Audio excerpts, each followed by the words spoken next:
Yung mga kanoli, bago ko po umpisahan ang vlog na ito, ay gusto ko muna pong pasalamatan si paring Robin Libuon at saka si Kuya Marvin. Ayan, sa pagpapaabot ng pagmamahal sa kapatid ni Nobilin na, yun na nga, na namatay.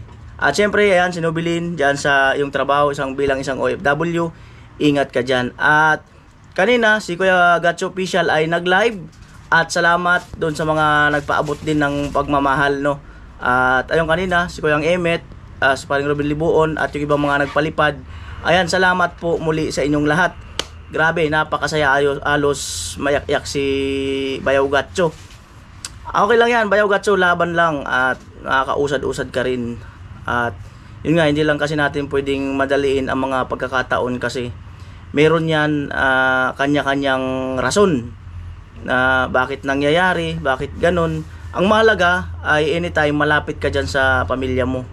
Sabi ko nga, dahil nga sa may karamdaman ng yung misis ang aking kapatid, may bukol sa dibdib. So, ayan, at mapapabiopsy muna. Siyempre, lagi rin ako nasa likod ng aking mga kapatid, bagamat hindi ko na yan sinasabi sa aking vlog. At siyempre, normal yun dahil sa sino ang magtutulungan kundi ang magkakapatid. Ayan, at mamaya mga kanoli, at baka pwedeng tapusin nyo ang vlog at i-reveal ko na po kung sino ang aming kasama sa pagsasaayos ng mga proyekto sa gagawing kusina ni Baliti Girl at saka kwarto ni Bicolana Girl. Ayan, at syempre talungin din natin si Vince TV, di ba? At nakakasama din natin siya, nakapalayo din niya sa kanyang pamilya. Wala yung pinagkaiba nung mga nangyayari na mga noong araw. Ako din ay lumalayo hanggang ngayon. Wala rin yung pagkaiba sa gusto niyang mangyari. Vince TV, baka may gusto kang idagdag. Yan. Hello. Yan, shoutout po sa mga kanuli at magandang hapon no ulit, no. At ayun nga po, salamat. Nagpapasalamat ako ng marami kay Kuya Nuli dahil ayan, pinagkatiwalaan niya ako ulit na isama-sama. Pinapunta niya ako ng Bulacan. So wala po akong nanong pera doon, no. At ngayon nandito kami sa Albay. Yun nga, pangalawang pagkakataon na andito ako sa Albay ngayon. So gagawin ko yung best ko, lalo na ngayon na nasa challenge si Kuya Nuli. Kahit paano makatulong ako sa kanya, ano man lang, makaganti sa mga kabutihan na gawa niya sa akin. At siyempre sa mga pag-alala niya sa akin din noon nung nagsisimula pa lang ako, at hanggang ngayon naandyan pa rin po siya. So ayan, at ito nga, siyempre nalayo ako sa pamilya ko. So kailangan ko talagang i-sacrifice, no. Sa pangalawang pagkakataon na magtiwala po kayo mga kanuli na ayan, wala na akong masabi. Salamat. Ayan po, panoorin din po natin ang mga vlog ni Vince TV. At ayun, at magaling na siya mag-edit. Counting practice na lang, magaling na siya mag-edit. At sabi ko nga, kung siya ay nagastusan ng magulang, hindi kinapos. Ano kaya kurso dun? Malamang engineer to eh. Oh, malamang talaga malayo na narating nito. Ayun nga po, kumbaga kinapos lang talaga ng budget kaya hindi na nakapag-aral, ganon. Yun po ang ibig kong sabihin. Kinapos lang talaga ng Tsaka din, gawa ng kahirapan kaya medyo ako ngayon maliit. hindi ganong napalaki. Di ba tumbok yan? Yung kumanggitin eh. Totoo naman talaga. At hindi saka, naman sabing maliit. Talagang, tama lang. Ang importante niya, kahit maliit, nakakabuo. Malaki nga, hindi wala nakakabuo. Okay lang yan kahit maliit. Nang pagmamahal. Okay lang yan kahit maliit. Kung yung maliit kasi, yan, kumbaga, photogenic. Siyempre, wallet size eh. At kahit saan, pwede mong ipasok, di ba? Gaya nga ng vlog namin ni Kuya Nuli nung sa biyahe. Sa lahat na nakakasama ni Kuya Nuli, ako pa lang yung nakakadaan doon sa sakyan. Ano ba? At wala tuloy sasabihin ko. At ayun na nga, nawala na sasabihin ko. Siyempre salamat ulit kay Vince. At sabi nga ni Kuya Jericho Garcia, buti pa si Vince TV marunong sumabay sa kakalugan ni Kuya Noli. Ayos yun. At dun sa mga hindi pa sa amin sanay, Vince TV sa kakulitan namin, minsan sobra-sobra na talaga, minsan below the belt na. Bali wala sa amin yun, yung sa amin lang, good vibes, pampangiti lang, pampatawa. Halimbawa, kayong mga viewers namin ay meron kayong pinagdadaanan, especially yung mga nagkahiwalay or may kung ano man masilimuot na pinagdadaanan sa buhay. Yung mga ganong punchline namin, hindi kami doon nasasaktan, wala normal na sa amin yun. Ang gusto namin yung napanood nyo tapos bigla kayo, ayun ang pinakamalaking impact na yung mapasaya kayo, mapangiti. Okay ba yun? O, ano nga ako eh.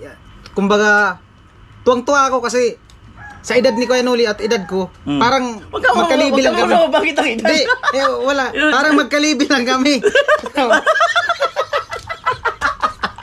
Joke ko lang yun. Tapos, ayan, salamat talaga kay Kuya Noli. Mula noon, nagkakilala kami ni Kuya Noli.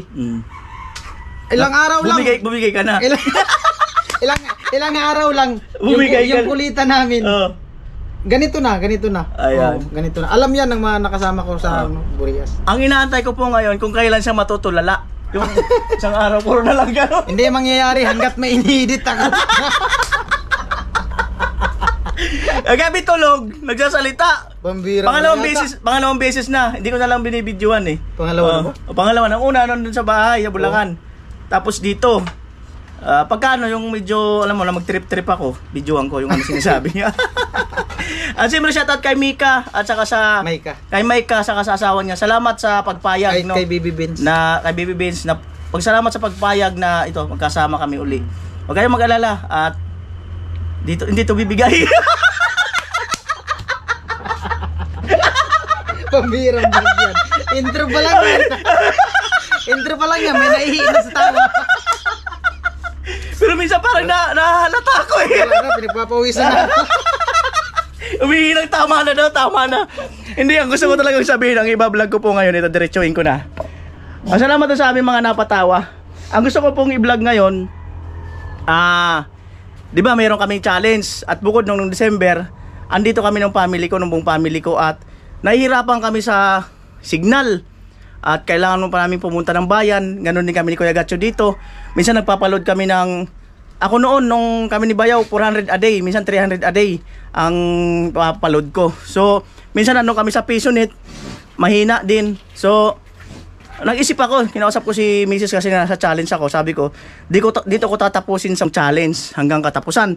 At, ayun, si nanay, aking biyenan, nagpa-inquire ako na kung mayroon bang possible na makabitan dito ng wifi para at least hindi na kami mahirapan. Kung sakali man magbakasyon yung mga anak ko rito, kami uli ni Mrs.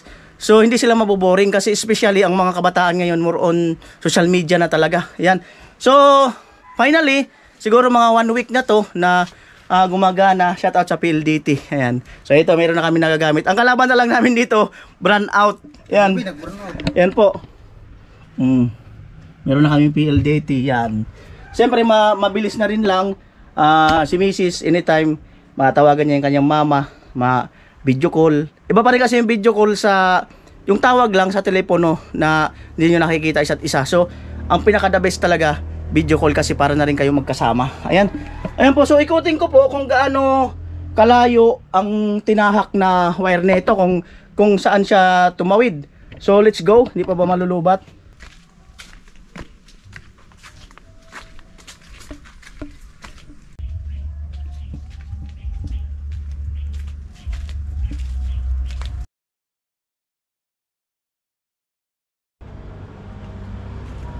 So ito po mga kanoli, ang kable niyan, kung natatandaan nyo nilakad ko, simula yan doon hanggang doon, tumaas doon.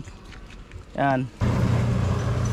So ito po mga kanoli, yung kable talagang malayo at bukod doon mataas. Ayun, simula yan doon, gumapang doon hanggang doon. At dito sa may medyo baba, ayan po yung kable. Yun. Ayan, at hanggang dun mga kanoli, hanggang dun sa may pinakang crossing dun. Ayan po. At ayan na nga po yung kable. Turo ko mga kanoli. Kung ito ay baka 600 meters to, No Vince? Oo. Simula dun sa kanto hanggang dun sa bahay. Oo. Mga 600 meters mga kanoli. Ang kagandahan ay yung PLDT ay hindi na kami chinarge kung gaano kahaba yung kable. Ayun ang kagandahan kasi minsan meron po talagang charge yan. Kasi ang iba 100 meters lang ang kanilang maximum. Lumampas. So ibig sabihin nagbibigay din ng pakonsuelo yung kumpanya. So tamang-tama kasi naka-PLDT rin kami doon sa Bulacan. Di ba? So yan po. Yan. Yan yung galing. Yan. Yan. Ganong kalayo. Yan. Yan. At hanggang dito sa crossing kasi doon ang box nila. Ayun. Yung ano na yun. Ano na yun. Yun ang pinaka-box nila sa baba. So dito nang galing. Ito na po yung pinakang crossing. Ganong kalayo. Sa estimate ko baka mga 700 meters pa. Grabe. Salamat talaga sa PLDT at na-appreciate nyo po yung aming kagustuhan na hindi kami mahirapan sa communication. At the same time ay malaking bagay din na gagamit din natin. Kasi kung mahina po ang signal, hindi rin kami makakapag-upload at madidelay rin yung mga gagawin nating content sa yung pag-alalay sa ating mga kababayan or paglingap. So salamat talaga. At ngayon magsosoft drinks muna kami doon. Kailangan malamig-lamig. Hello po. Ano po te? Ay magkano po sa baso? Ano ba? Ito po.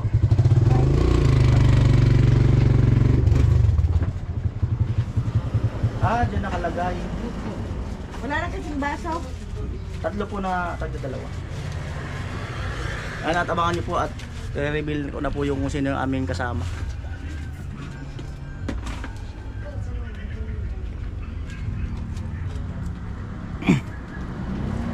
Anong susunod?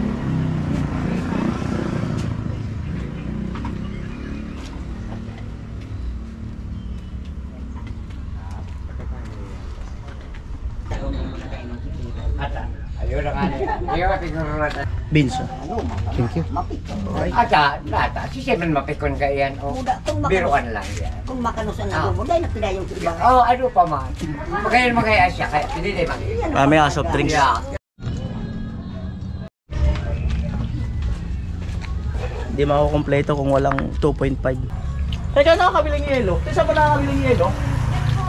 Saan nakakabiling yelo? Mayroon yan. Ito? Sabi?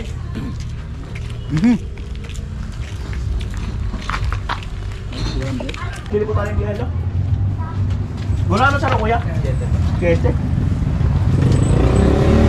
Cut out tayo kuya. Cut out ba sa YouTube? Dami pala ulam dito. Pork stick. Doon na natin inumin Vince, no? Para pil na pil. Para talaga mapil natin. Shout out kay kuya. Sipag. Shout out po. Ano ko yung pangalan ng page niyo ya? Kuya Noli Vlog po sa YouTube. YouTube po. Kuya YouTube. Noli. Ang subscribe kuya. Wow. So subscribe mga kanoli, oh. Salamat Thank you kuya. Salamat.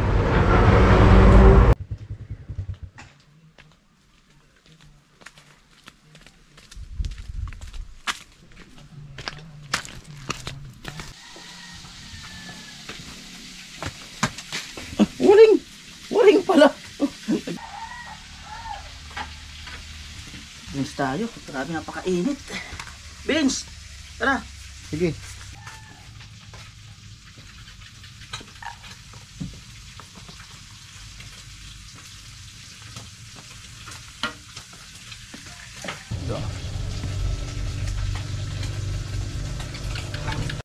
Ay malalaki daw kasi yung yelo na kinrak ko. Kaya ano niya yata ng kutsilyo. Ayan. Pasensya na muna. Yan. Yan po ang pinakamaganda. Kumuha ng kutsilyo para may Wala namang ginamit sa Ayan, kutsilyo.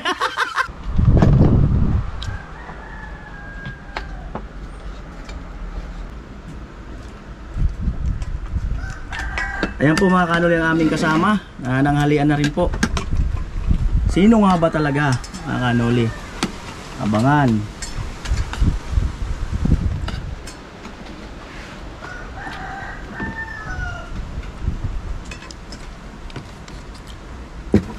Sarap po. Gulay. Panalo yung gulay, no, Vince? Ito masarap dito eh. Mm. Ito yung nagpapasarap ng moment, gulay. Ano ba yun?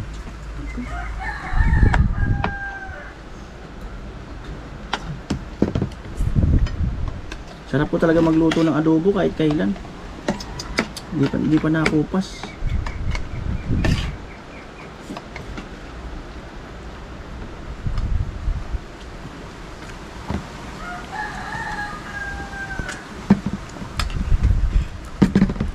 Ay, sorry.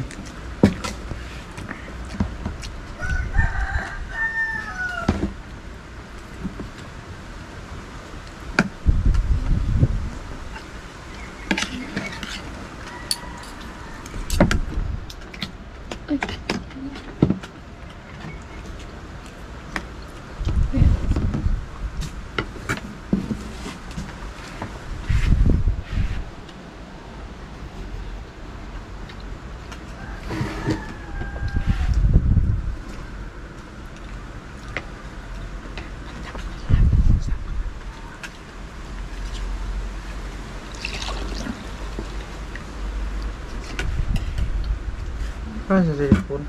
Dito? Cellphone? Oh.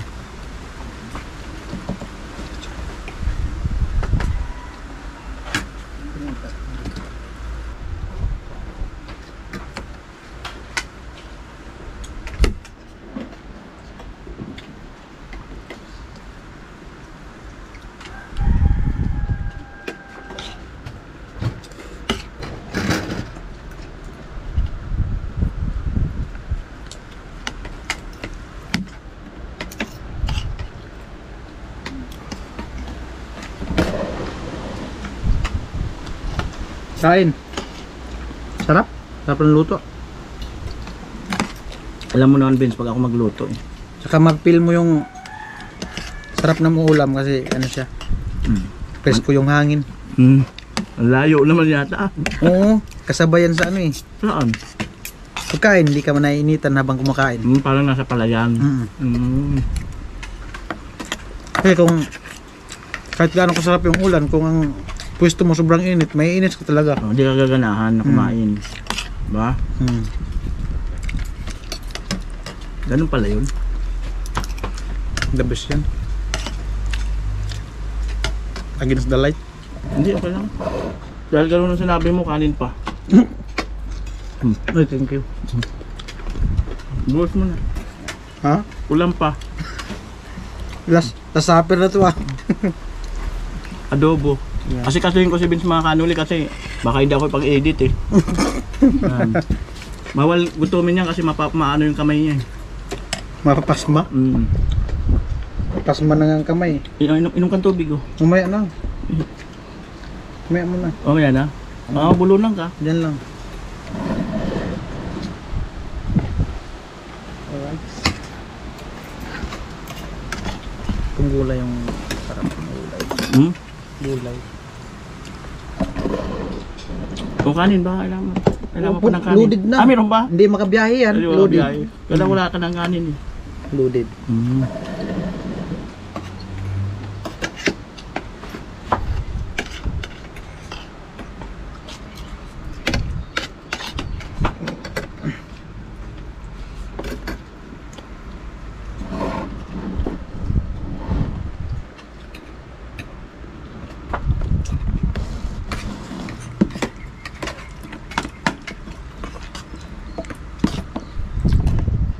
Sabi kalukuan ng dalawa na to. Kuya na wala kasi ano. Bin.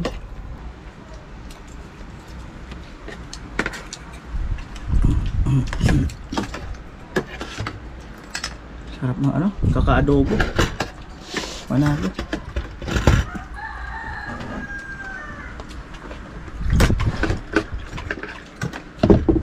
Beans, ulam. Ayaw kong magutom ka.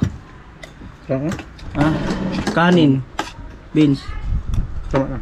Ay, hindi pwede. Mag-edit ka pa sa oras. Tama na yan. Di, Loaded na. baka ano? Loaded na. Tama na. Last na to. Ayaw na. Ayoko na. Ay, ikaw. Mamaya, takbuhan mo ko eh. Para mag-edit. Di, tama na yan.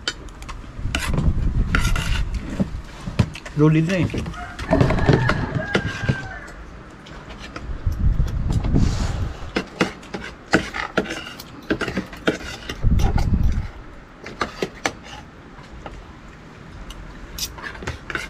Sarap pala magluto ni Vince.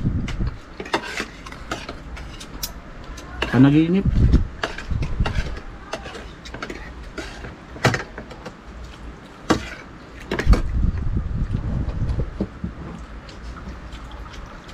Finish na.